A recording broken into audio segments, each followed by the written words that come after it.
నమస్తే, నా పేరు స్వప్న. బీసీఎన్ న్యూస్ కు స్వాగతం. ఈ రోజు వార్తల్లోని ముఖ్యాంశాలు. వైసీపీ హయాంలో భారీ అవినీతి, అందుకే ఫైల్స్ దగ్ధం. టీడీపీ నేత బుద్ధా.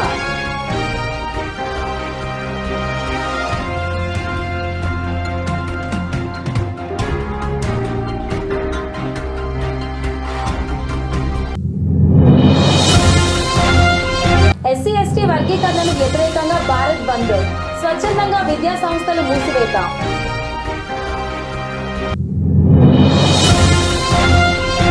నర్సీపట్నం అభివృద్ధిపై స్పీకర్ ప్రత్యేక దృష్టి. అభివృద్ధికి ప్రణాళికలు.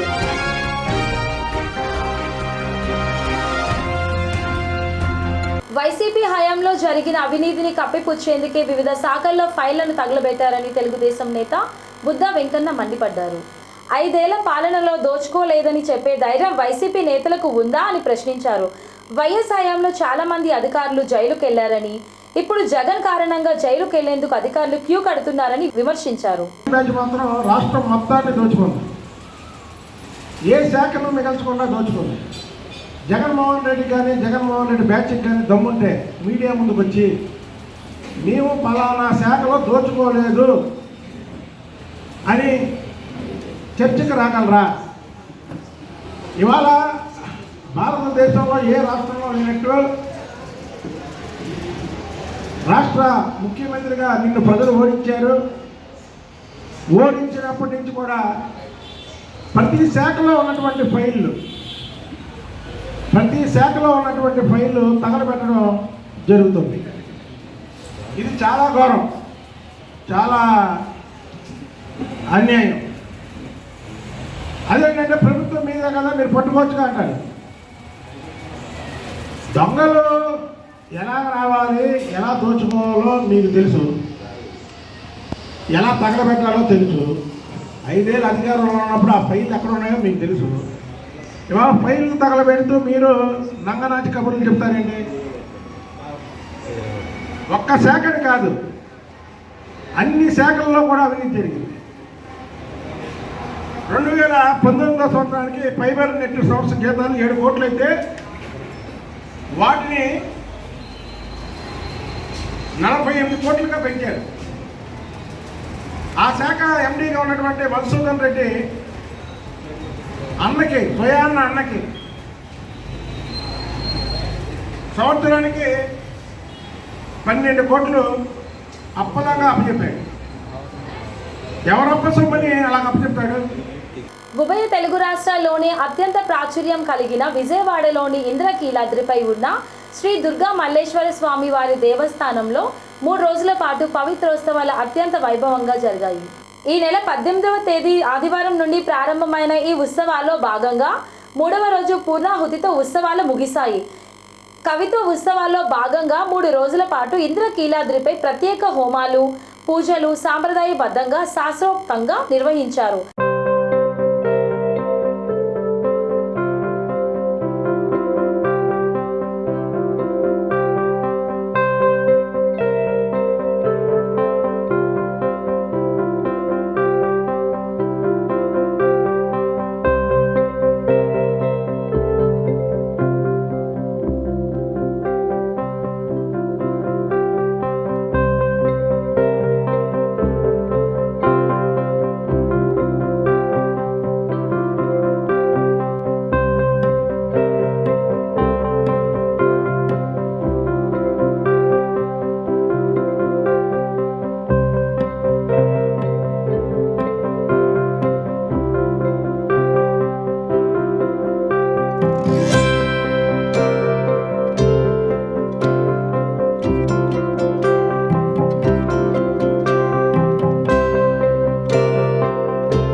నమశివాయ. ఈ రోజుతో ఇంద్రకీలాద్రి క్షేత్రంపై దుర్గా మల్లేశ్వర స్వామివారి యొక్క దివ్య సన్నిధానంలో పవిత్రోత్సవాలు సంపూర్ణమైనాయి. ఈ పూర్ణాహుతితో అలాగే కలశాల సంప్రోక్షణతో దేవాలయంలోని ప్రధాన దేవీ దేవతలు అలాగే ఉపాలయాల్లో ఉన్నటువంటి దేవీ దేవతలందరికీ కూడా సంప్రోక్షణ నిర్వహించడం జరిగింది. అందరికీ పవిత్ర మాలధారణ కూడా మొన్నటి రోజున చేయడం జరిగింది. త్రయాన్నిక దీక్షగా అంటే 3 రోజుల దీక్షగా నిర్వహించినటువంటి పవిత్రోత్సవాలు నేటితో సంపూర్ణమైనాయి.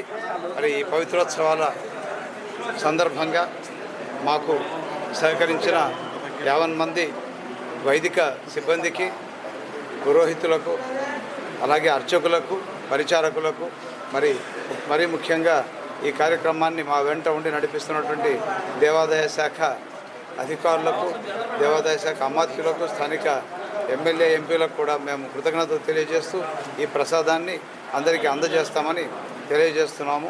పవిత్రోత్సవాలలో ఏవైనా దోషాలు ఉన్నట్టయితే మరి తెలియక చేసినటువంటి తప్పులు కానీ ఆచరణ లోపంలో మంత్రహీనమో క్రియాహీనమో జరిగి ఉండవచ్చు. వాటన్నింటినీ ప్రార్థిస్తూ క్షమాప్రార్థన నిర్వహిస్తూ ఈ పవిత్రోత్సవాలు నిర్వహించడం జరుగుతుంది. వేద మంత్రాల చేత జలాలను మంత్రీకరించి ఆ జలాలతో ప్రోక్షణ నిర్వహించి హవనము నిర్వహించి మరి ఆలయం యొక్క పవిత్రత కోసం, ఆలయంలో శక్తి కోసం, బింబాలలోని శక్తిని మరలా పునఃప్రతిష్ఠ చేయడం కోసం ఈ కార్యక్రమాలన్నింటినీ నిర్వహించబడ్డాయి. ఈ కార్యక్రమాన్ని సహకరించినటువంటి మీడియా మిత్రులందరికీ కూడా సహృదయ నమస్కారాలు తెలియజేసుకుంటూ మరి విశేషమైనటువంటి శ్రావణ మాసంలో ఇటువంటి ఉత్సవాలు నిర్వహిస్తుంది దేవస్థానం. ఎస్సీ ఎస్టీ వర్గీకరణను అనుకూలంగా సుప్రీంకోర్టు ఇచ్చిన తీర్పుపై కొన్ని వర్గాలు వ్యతిరేకత వ్యక్తమవుతుంది. దీనిని వెనక్కి తీసుకోవాలని డిమాండ్ చేస్తున్నారు. ఈ తీర్పునకు వ్యతిరేకంగా భారత్ బంద్కు పిలుపునిచ్చాయి. ఏబిసిడీలుగా వర్గీకరించిన ఎస్సీ వర్గీకరణను వెంటనే రద్దు చేయాలని కోరుతూ తలపెట్టిన భారత్ బంద్ అరకు లోయలో స్వచ్ఛందంగా వాణిజ్య సముదాయాలు, హోటల్స్ను మూసివేస్తారు. ఎక్కడా అవాంఛనీయ సంఘటనలు జరగకుండా పోలీసులు భద్రతను కట్టుదిట్టం చేశారు.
కన్స్యూమర్ రైట్స్ కమిషన్కు అరుదైన గౌరవం దక్కింది.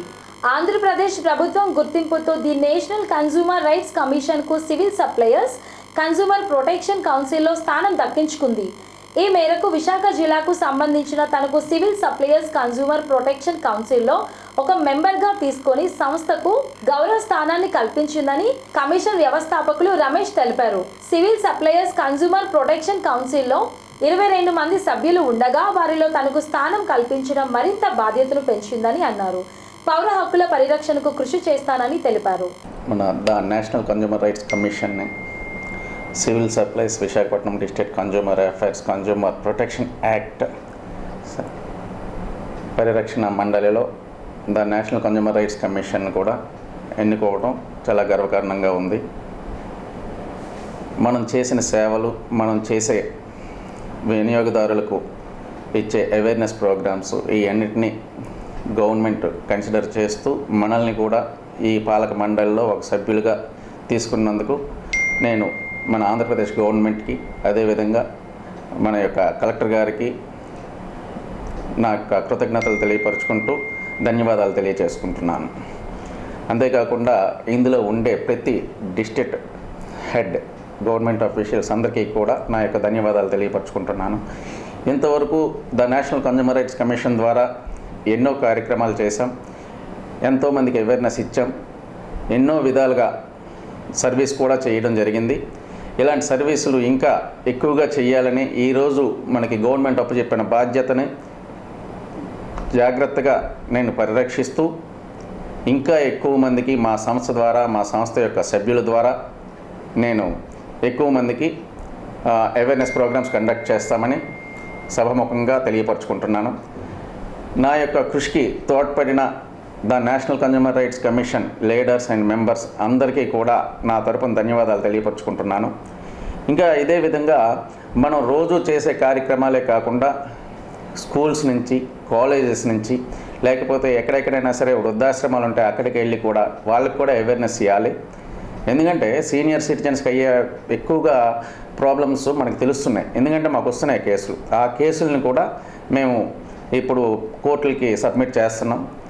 ఇంకా ఏదైనా విషయం ముఖ్యంగా తెలియపరచుకోవాల్సింది ఏంటంటే, ఇప్పుడు మనకి జరిగే కన్జ్యూమర్ రైట్స్ మీద ఎక్కువగా వచ్చే ప్రాబ్లమ్స్ని మా దగ్గరికి తీసుకురండి, మేము తప్పనిసరిగా దాన్ని కోర్టు ముఖానికి తీసుకెళ్తాం. వాళ్ళ దగ్గర మీకు న్యాయం చేకూర్చే విధంగా నేను చేస్తానని మీ అందరికీ మాటిస్తున్నాను. ఇక నుంచి నా బాధ్యతలు, బరువు బాధ్యతలు ఎక్కువగా అవడం వల్ల ఇక నుంచి మన సభ్యులందరూ కూడా కొంచెం ఫాస్ట్గా ఎక్కడైతే జనాలు ఎక్కువగా ఉంటారో అక్కడికి వెళ్ళి కన్జ్యూమర్ రైట్స్ గురించి తెలియపరిచి అందరికీ కూడా అవగాహనని ఏర్పాటు చేయండి. ఏపీ శాసనసభ స్పీకర్ చింతకాయల అయ్యన్నపాత్రుడు పూర్తిగా అభివృద్ధిపై దృష్టి సారించారు. నర్సీపట్నం పట్టణాన్ని అన్ని విధాల అభివృద్ధి చేసేందుకు ప్రత్యేక చర్యలు చేపట్టారు.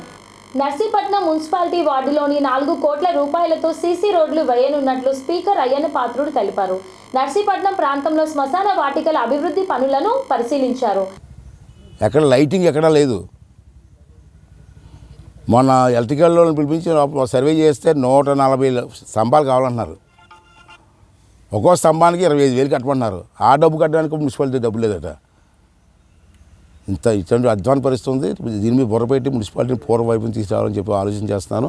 దానికి ప్రెస్తో పాటు టౌన్లో ఉన్నటువంటి పబ్లిక్ కూడా సహకరించాలండి. టౌన్ బాగుంటే మీకు పేరు, మాకు పేరు, అందరికీ సుఖం కదా. అంచేత ఈ కార్యక్రమం భారీ ఎత్తున తీసుకుంటాను కాబట్టి కొన్ని ఇబ్బందులు ఉంటాయి, నాకు కూడా ఇబ్బందులు ఉంటాయి. ఆ ఇబ్బందులు అయినా సరే నేను భయపడి కూడా చేస్తాను. పబ్లిక్ కూడా కోఆపరేట్ చేసి మన విశాఖపట్నాన్ని, జిల్లాలో ఇప్పుడు లేదు కాబట్టి అనకాపల్లి ఉంది కాబట్టి మన నర్సీపట్నాన్ని పూర్వవైపుని తీసుకురావాలని చెప్పి ప్రయత్నంలో మీ అందరూ కూడా భాగస్వాములు కావాలని కోరుకుంటూ, అదేవిధంగా ట్యాంక్ బండ్ రేపు 22వ తారీఖున టూరిజం మినిస్టర్ వస్తున్నారు. విశాఖపట్నంలో ఉదయం 10 గంటల నుంచి సాయంత్రం వరకు విశాఖపట్నంలో మీటింగ్ పెట్టాం టూరిజం మీద. ఆ టూరిజంలో మన నర్సీపట్నం ప్రాంతంలో మధ్యలో నేను శాంక్షన్ చేసిన టూరిజం ట్యాంక్ బండ్ ఆగిపోయింది. దాన్ని మళ్ళీ శాంక్షన్ ఇవ్వడానికి మళ్ళీ మంత్రి గారు వస్తున్నారు. రెండోది అల్లూరు సీతారామ పార్క్కి గత ప్రభుత్వం చాలా వాగ్దానాలు చేసి మంత్రి గారు అంత వాగ్దానం చేసి వెళ్ళిపోయారు, పైసా ఇవ్వలేదు. అది కూడా 2వ ఐటెం పెట్టాను టూరిజం మీటింగ్లోనే. 3వ ఐటెం ఏంటంటే మన లంబసింగ్ గెస్ట్ హౌస్ మన టైంలో శాంక్షన్ చేసాం చంద్రబాబు గారు. అది సగం గట్టిగా ఆపేశారు. అక్కడ బొర్రా కేవ్స్కి లంబసింగ్ గెస్ట్ హౌస్కి డెవలప్మెంట్కి, లంబసింగ్ డెవలప్మెంట్కి కేంద్ర ప్రభుత్వం 100 కోట్లు ఇచ్చింది 3 సంవత్సరాల క్రితం. 100 కోట్లు అలాగే ఉంది, ఖర్చు పెట్టలేదు దేనికని. అంచేత 100 కోట్లు కూడా ఇప్పుడు దాంట్లో కొంత 25%, 30% లంబసింగ్కి ఇచ్చి మిగతా డబ్బు బొర్రా కేవ్స్ ఖర్చు పెట్టమని చెప్పి ప్రపోజల్ పెట్టాం. అవి రేపు 22వ తారీఖున విశాఖపట్నం కలెక్టర్ ఆఫీస్లో మీటింగ్ ఉంది. ఆ మీటింగ్లో కూడా డెవలప్ చేస్తే లంసింగ్ కానీ గెస్ట్ హౌస్ అయిపోయి అకామిడేషన్ వస్తే టూరిస్టులు ఎక్కువ వస్తారు నర్సీపట్నం. టూరిస్టులు ఎక్కువ వస్తే నర్సీపట్నంకి ఆదాయం వస్తుంది. హోటల్స్ కానీ రూమ్స్ కానీ ఆదాయం వస్తుంది. టౌన్ కూడా ఇంప్రూవ్ అవుతుంది. కాబట్టి ప్రజలందరూ కూడా దీనికి సహకరించి నేను చేస్తాను ఈ డెవలప్మెంట్ కార్యక్రమాలకి చేయూతనివ్వాలని. అలాగే అధికారులు కూడా చాలా 2 నెలలు బట్టి మాట్లాడుతూనే ఉన్నాను. కానీ వాళ్ళు ఎక్కడ చలనం రాలే. అంతే ఫైనల్ ఇంకా ఒక 10-15 రోజులు అయిపోయే లోపల కొంచెం చేంజ్ అయితే ఉంటారు. లేకపోతే మొత్తం అధికారులు అందరినీ మార్చేసి మంచి కుర్రోళ్ళు తీసుకొచ్చి అధికారులుగా నియమించాలని చెప్పి నిర్ణయం కూడా రావడం జరిగింది. మంచి వాళ్ళకి ఇచ్చి మంచి భోజనం పెట్టి ఏర్పాటు కూడా చేయాలనుకున్నాం. ఇంకో విచిత్రమైన నిన్న ఒకటి చేసింది. ఆ రోజు కరెంటు బిల్లు ఎక్కువైపోతుందని చెప్పి మేడపైన సోలార్ వేయించాను. హాస్పిటల్ సోలార్ అని తెలుసు మీకు, పైన మేడపైన అంతాను. ఆ సోలార్ బాగా వాడితే కరెంటు బిల్లు అంత ఎక్కువ రాదు. కానీ మొన్న ఎంక్వైరీ సోలార్ ఎలా పని చేస్తుందని పని చేయలేదు అన్నారు. నేను ఆ కుర్రని పంపి చూపించాను, పని చేయకపోవడం పని చేస్తుంది. కానీ సోలార్ పైన ప్లేట్స్ క్లీన్ చేసి వదిలేడు అక్కడ. ఇప్పుడు మా ఇంటి మీద సోలార్ పెట్టాను నేను, నెలకోసారి క్లీన్ చేయాలి దాన్ని. ఒక లిక్విడ్ ఉంటుంది, లిక్విడ్ వేసి స్ప్రే చేసి రబ్బరు బండిలు ఉంటుంది దాంతో క్లీన్ చేయాలి. అప్పుడు ఎండకి సోలార్ పనిచేస్తుంది. ఈ హాస్పిటల్ అది కూడా చేయలే. అంతే మరి 30 తారీఖున అంతా చేసి మళ్ళీ హాస్పిటల్ పూర్వ వైపుని తీసుకురావడం కోసం కలెక్టర్ గారు కూడా స్వయంగా అడి వస్తుంది. అవసరం సాయంత్రం వరకు ఉంటుంది. మళ్ళీ పూర్వ వైపుని తీసుకురావడం కోసం కృషి చేస్తాం.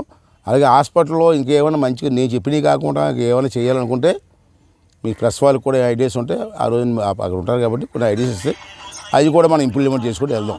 ఇలా స్టెప్ బై స్టెప్ నర్సీపట్నం టౌన్లో ఒక డెవలప్ చేయాలనుకుంటున్నాం. అలాగే నర్సీపట్నం మున్సిపల్ స్టాఫ్ చాలా వరస్ట్గా ఉన్నారు. ప్రతి పైసాకు కూడా కకృతి పడుతున్నారు. అరే ట్రాక్టర్లు పనిచేయలేదు కదా, షెడ్లో ఉన్నాయి, ఏమున్నాయండి షెడ్లో ఉన్నాయి అంటున్నారు. ఎన్నాళ్ళు బట్టి షెడ్లో ఉన్నాయండి. అందరికీ నమస్కారం అండి. ఈ ప్రభుత్వం వచ్చి 2 నెలలు పూర్తయింది. అంచేత మేము అంతా కూర్చొని మాట్లాడుకొని ఊర్లో నాయకులు అందరూ మాట్లాడుకొని మున్సిపాలిటీకి గత 5 సంవత్సరాలు కూడా చాలా అన్యాయం చేశారు గత ప్రభుత్వంలో. మరి డబ్బులు వచ్చాయంటారా, డబ్బులు ఎక్కడికి వచ్చి పెట్టారు? రోడ్లు లేవు, కాలువలు లేవు, అసలు క్లీనింగే లేదు. ట్రాక్టర్లు మిషనరీ కూడా బాగు చేయడానికి డబ్బులు లేవంటున్నారు. మరి వచ్చిన డబ్బు అంతా ఏమైపోయింది ఎవరికి అర్థం అట్లే. అంటే మేము కూర్చోబెట్టి మా మున్సిపాలిటీ నాయకులు మేము అలాగే మున్సిపల్ కమిషనర్ గారు వాళ్ళతో మాట్లాడి ఒక యాక్షన్ ప్లాన్ తయారు చేసాం. ఫస్ట్ ఏంటంటే రోడ్లు డ్రైనేజ్ మీద దృష్టి పెట్టాం. దానికి రోడ్లకి అన్ని వార్డుల్లో ముఖ్యమైన కొన్ని రోడ్లు సెలెక్ట్ చేసి 4 కోట్ల రూపాయలు శాంక్షన్ ఇవ్వడం జరిగింది. ఇంకా మిగిలింది ఏంటంటే డ్రైనేజ్ సిస్టమ్. దానికి డ్రైనేజ్ సిస్టమ్ స్టార్ట్ చేద్దాం అనుకున్నాం కానీ యాక్షన్ ప్లాన్ లేదన్నారు.